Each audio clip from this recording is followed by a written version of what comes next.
Welcome back to Reliable Sources. I'm Brian Stelter.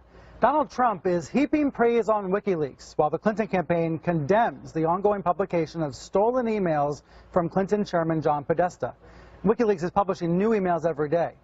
Now, despite Trump's claims that the media is ignoring the trove of emails, this kind of document dump is irresistible to journalists. It is providing a glimpse into the inner workings of Clinton's campaign, confirming a lot of what we thought we knew, and showing efforts to control and shape favorable news coverage. So what are we learning? How newsworthy are these really? Joining me now is someone very familiar with reporting on leaked and hacked information, Glenn Greenwald, the co-founding editor of The Intercept, who helped break the Snowden leaks wide open. This, of course, was a number of years ago. And Glenn, your relationship to WikiLeaks has changed. How so?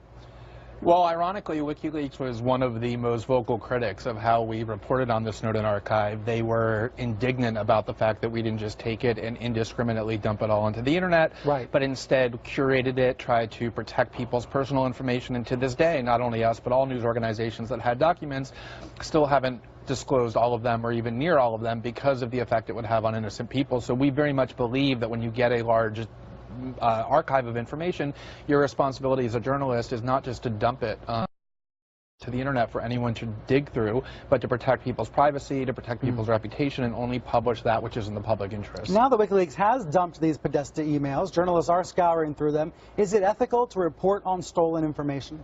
Not only is it ethical, it would be incredibly unethical if journalists ignored it. Many of the most important stories in the history of American journalism come from stolen materials, whether it be the Pentagon Papers, whether it be the Manning and Snowden files, whether it be sources that take classified information and give it to Donna Priest at the Washington Post so she can uncover CIA black sites, or the Bush warrantless eavesdropping program. So many of these acts that lead to the best journalism are grounded in illegality. No journalist has the right to say, I'm only going to report on information as long as the source is morally upstanding. No real journalist would think that way. Well, watching Fox News coverage of this leak this week, this stolen trove this week, I've gotten the sense they believe there are bombshells. Let me put on screen a few examples of what Sean Hannity said really stood out to him. Examples of media collusion between the Clinton campaign and journalists. CNBC's John Harwood offering advice to the Clinton campaign. The New York Times, in one case, allowing edits to quotes of Clinton. The Boston Globe pumping up the campaign. Univision pressured to attack Trump. Campaign bragging about media support. And Donna Brazile receiving a leaked town hall question. Are these isolated examples, Glenn, of journalistic improprieties, or are they evidence of collusion? I think they're examples of at least some of them. Some of them are just the sort of normal, standard back and forth jockeying between campaigns and journalists. Others, though, are, I think, examples of serious impropriety. I think Donna Brazile leaking, getting a hold of a town hall question and only giving it to the Clinton campaign and not the Sanders campaign is an example of cheating. It's Let's put that headline up unethical. on screen. I wrote about this earlier this week on CNN.com. And just to explain to our audience at home what happened here, what seems to have happened here. This was a CNN TV1 town hall back in March. Sanders and Clinton both on stage. There's an email in this document dump that shows then CNN controller and DNC Vice Chair Donna Brazile emailing a question that seems to be a town hall question to Jennifer Palmieri at the Clinton campaign. The next day, a version of that question was read on stage at the CNN TV1 town hall. Now, CNN has just flatly denied ever sharing any question, and to be honest, Glenn, I've been inside just one of these debate preps. I can't imagine a question leaking out. Then again, somehow it did. And so CNN suggested that TV1, Roland Martin, its partner, was maybe the person that sent the question to Donna Brazile. He hasn't really responded to that. He's sort of denied it. But then she's the one who passed it to the Clinton campaign. That's right. And the point is, it's still a mystery. You know, no, we haven't gotten an exact answer to how the heck this happened. Trump has taken this to say, oh, well, Clinton's being given debate questions, using the plural, using questions, right? So I feel like he's taking a grain of truth and turning it into a lie. Well, so let me just say a couple of things. First of all, there's this massive transparency disparity in this election because we have unprecedented transparency into one campaign, the Clinton campaign. She has released her tax returns, financial disclosure documents for the Clinton Foundation. We read her emails as Secretary of State, not all of them, but many of them.